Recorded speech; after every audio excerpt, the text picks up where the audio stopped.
Here at Minute Maid Park, where the Astros have just claimed a dramatic come-from-behind win in Game 1 of the American League Division Series. Wow, here with Jeremy Booth, Jason Bristol. Jeremy, Yordan Alvarez, 3-run bomb in the ninth for an 8-7 win. Take us through that at bat and what ultimately was the pitch that Yordan Alvarez hammered. Yeah, so you're going to get Robbie Ray in that situation, left on left, to neutralize first Alvarez, and then if he gets that far, Bregman, right? And you start him off with a fastball, you're trying to get him uncomfortable, maybe set him up with the next pitch up, and instead of throwing the fastball up, it was 95 and thigh high and about 27 rows deep. It was not the pitch you want to throw in that situation if you're trying to go ahead and execute and win Game 1. I also found it very interesting from the Astros' perspective. I think what they did in that 8th inning will also go a long way, because in the 8th, the Mariners bring in Munoz, their closer. They touch him for 2 runs, including the big homer by Alex Bregman. Listen, you scored 2 runs off the closer, who was brought in early to face the meat of the order. The Astros got to him, and then to win it in the 9th, I've got to think that that's going to really affect the Mariners going forward in this series. Well, it's momentum-based. Baseball's momentum-based, and to start the game, you've got the Mariners coming off that huge win in Toronto, and you've got the Astros with 5 days off, but let's rewind a little bit. It's more like 3 weeks off. Wait, why do you say 3 weeks off? Well, so here's why. Because you've got the division really won with 2 weeks left to play, and I'm not going to say it's country club mode, but I am going to say it's cruise control. The games aren't as meaningful as they would be if you're still hunting for the title. That said, you got 2 weeks off of playing opponents that you've kind of steamrolled, and you got 5 more days of doing nothing, and the first couple innings showed the Mariners being fresh and the Astros really not. As you can see behind us, they are prepping the field, getting it ready for, well, a day off in this series. Really bizarre from a scheduling standpoint that you're going Game 1, day off, and then Game 2, but that's where we're at right now. And earlier in the game, Jeremy, I thought that day off was going to help the Astros because Justin Verlander did not have it. And the Astros had to use Justin Verlander as much as they could to then get to some arms in the bullpen, and I thought, wow, that day off is going to come in handy because then they get a day of rest for those arms in the bullpen. But let's circle back to Justin Verlander.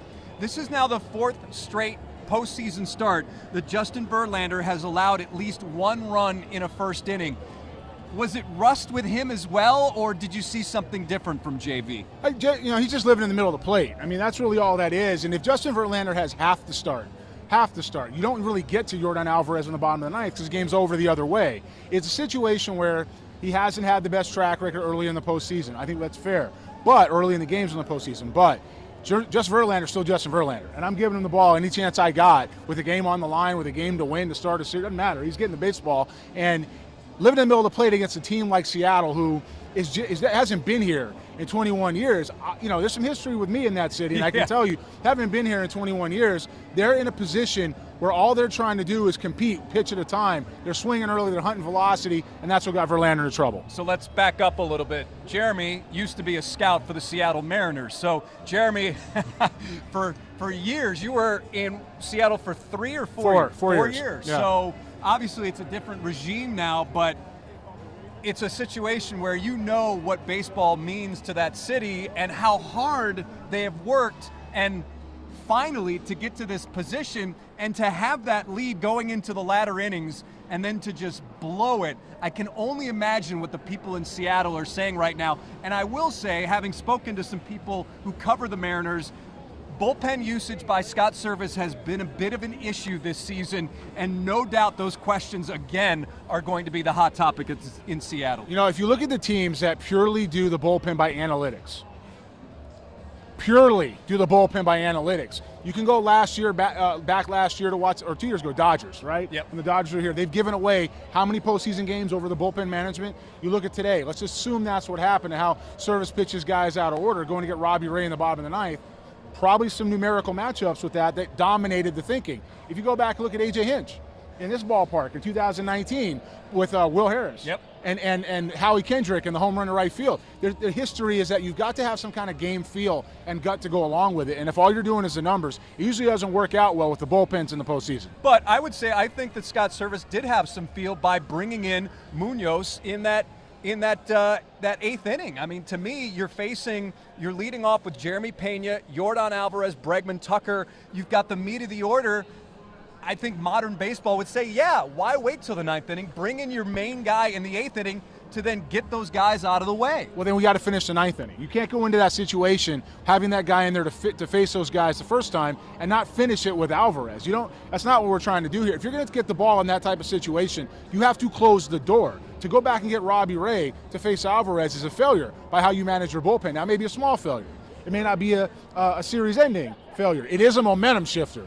Don't kid yourself. This place was a little bit quiet when it got started. It was absolutely pandemonium when it was over, and rightfully so. I don't think there's anyone in that Astros dugout, they're all gone now, but in that Astros clubhouse now that a hitter fears Robbie Ray. I don't think anyone fears Robbie Ray, and to bring in Robbie Ray, I know left on left, and he was working through the bullpen, and there's limited arms in there, but man, left on left, and that's that's a testament to Yordan Alvarez, the fact that he can hit lefties. He sprays the ball all over the field. He is such a dangerous hitter. So I guess maybe it was the best case scenario for what Service had to do.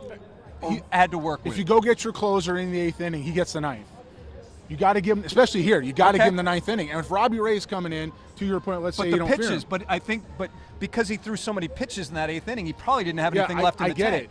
I get what you're saying, and the issue would be bringing him in the eighth inning. If you have that type of a lead, if you think you're going to get to that part of lineup management in the ninth, you have to go ahead and save your guy for the ninth inning. You bring him in the eighth and you burn him, and now you don't have him for the ninth inning. Now let's go back to Robbie Ray for a second.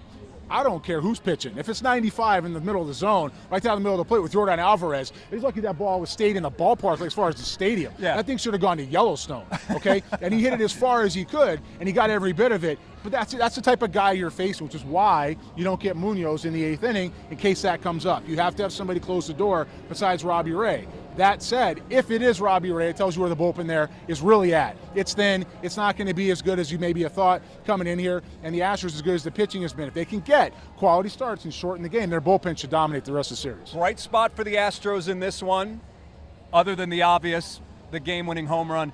Yuli Gurriel, 3 hits, including the home run in the fourth. He singled in the second, singled in the eighth. Houston has been waiting for him all season to really put up some numbers. He's struggled basically the entire season. That was a big deal for the Astros, I think, in this game. Yeah, it was interesting to see. You've got Gurriel, who's really he's got a much slower bat now than he did before, but he doesn't mean he's not a smart hitter. Matter of fact, he's a brilliant offensive mind when it comes to what he's supposed to do with the game.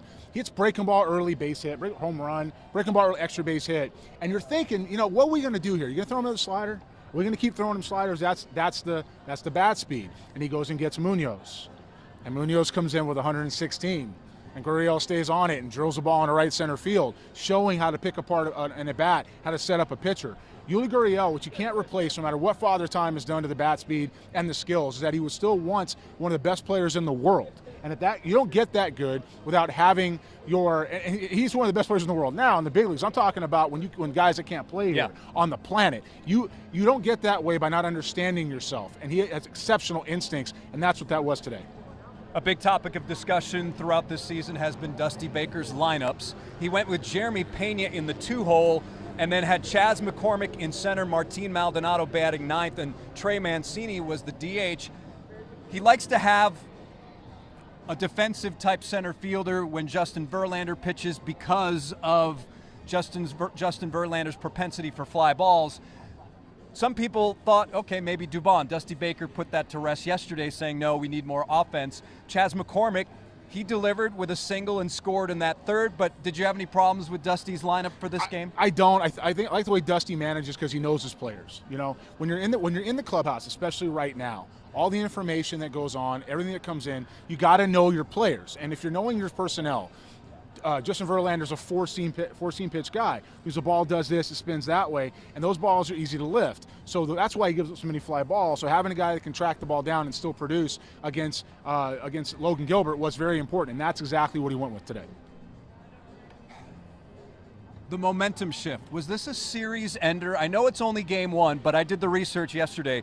Teams that win game one of a division series, best of 5, they go on to win that series 71% of the time. The way this game was won, Was this potentially a series ender because of the momentum, but just the reaction of these Astros fans and the way they lost this game? You want me to answer that honestly or answer it with a political answer? Do I do politics well? No, I don't do. Okay, here's what we got. You have a series changer. Now, whether or not it's a nail in the coffin, I have some gut feel on that. Okay. But there's still 4 games to play with one team that's a veteran approach, and the other one has no idea where they are just yet. Okay, and that's a scary combination. Now, very steady. They showed up as advertised, right, which is why you want to play these guys. But at the end of the day, it's not quite over. But man, I got to tell you, it took all the air out of Toronto, and what the Mariners did there, that feels like forever ago. Yeah. Right now, it's about Houston and Yordan Alvarez in the what? Let me just count. 1, 2, 3, 4. Like, go ahead and show. It's like the 5th row up there. Go ahead and show that. That's ridiculous how far he hit that ball. That's what it's about right now, and about this team going into Thursday with an opportunity to make it 2 games to none. I also want to stay on Yordan Alvarez for a minute because someone just tweeted me 12 minutes ago, TM, and he said, I think of this video every time Yordan Alvarez does something special, especially Jason's amazed reaction. This was when Yordan Alvarez was in the minor leagues tearing it up. And on our podcast, Extra Bases, I asked you, what have you heard about Yordan Alvarez? And the reaction, and Jeremy, you were almost incredulous about it, that you couldn't believe you were about to say this. You said, I'm not saying he's David Ortiz or Ryan Howard, but he might be. I'm not saying he's and I was like, whoa, what? And you got that from some serious evaluators, not people that just throw comps on whomever just to make it sound good. Like, that really is the definitive scouting report on Yordan Alvarez out there from when Yordan was in AAA tearing it up. And look at him now, 3 years later. Again, this was 2018? No, it was 19. 2019? May 16th of 2019 right there. See, so right there. I'm going to actually throw a text to the guy that gave me that as soon as we get out of here. I mean, it was really cool to see another writer use that like a couple weeks later. Yes, right? That was awesome. I remember that. A very famous writer, too, like baseball Hall of Fame type writer. It was great. It's like I got that directly. Anyway, bottom line is Yordan Alvarez is one of the best hitters in the game. At the time, to be able to predict that is one of the better scouting feats that I've been around, right? Yep. And he's proven night in and night out for years now that he's one of the best hitters in baseball. My comparison's always been Carlos Delgado. That's who I thought he was going to be. But that said, that's still 40 a year. That's still 290. That's still a bunch of RBIs. That's still high OPS. That's still high exit velocity, consistent quality at bats, professional at bats, run production. You can't ask for anything more than what he's given you. And if you have a top of the scale bat like that in the middle of your lineup, that's a win night in and night out. Yordan Alvarez is one of the best hitters in baseball. And you know what? He's finally arrived. I'll say this now after 3.5 years. He's just Yordan Alvarez at this point. Yep. He's not David Ortiz. He's not Ryan Howard. He's Yordan Alvarez. And he's going to write his own legacy. Do the Astros wish that they were playing tomorrow instead of Thursday? I would. I don't want the day off after that. I just had 5 days to sit, and I had 2 weeks before that of meaningless games, if you will. You know, a home field advantage, sure, but meaningless games. I want to play right now. I want to go take 35 minutes, 40 minutes, get a cup of soup and an apple, and get right back on the field. Like, I don't want to miss anything because I want to keep that momentum going with what we just had. Was there a key at bat in this game, or was this something that just kept building and building and building? It was something that just kept building and building and building overall. I actually think Gurriel's line drive to right field off Munoz changed the tone of the inning. I think that was really something that you looked at that and you went, okay, or I looked at that and I went, wait a minute, that's a ball he's not supposed to hit hard. And even though it was after the big home run? Yeah, because you're continuing the inning. You're talking about after Bregman's home run? Yeah. Yeah, because you're continuing the inning and you're moving the line. And if you're able to move the line with a ball you're not supposed to hit, Gurriel has slider bat speed. We just said that. He's not supposed to hit a fastball like that. If you're able to do that, you're able to drive the baseball the other way, to move the line back into position to get that back around to Alvarez. Munoz has it in his head. The Mariners have it in their head. And next thing you know, you get 95 thigh high in whatever row. That's how that works with professional hitters. And this lineup in particular has the ability to blow the game open at any point. Expectations for Framber Valdez in Game 2 before we go? I mean, Framber's always going to be Framber for me. Like, he's going to throw breaking balls, and he'll elevate the fastball and move the ball around the zone. The biggest test for Framber on Thursday is going to be matching Castillo. Because even though he's got a 1-0 lead, Luis Castillo, so the one time in the series, he's going to get the ball to be able to make a difference. You're going to have to be able to match him, getting ahead of the count, keep these guys off balance. The Mariners have a day to recover. They have a day to recover mentally, but Fromber is Fromber, and this lineup now has the fire back in them to go ahead and have better at-bats early, not late. Early. If they have better at-bats all the way through the game, it's going to be 2-0 before you know it. And this is why the Seattle Mariners acquired Luis Castillo, to be a stopper, to be a number one guy, to be an ace who can halt a losing streak and start a winning streak. We shall see, with Game 2 of the American League Division Series coming to Minute Maid on Thursday. Once again, the final for Minute Maid, Astros 8, Mariners 7. This series now 1-0 in favor of the Houston Astros as they hope to make another deep run into October. For Jeremy, I'm Jason. That'll do it for us here on KHOU.com. Thanks for watching, everybody.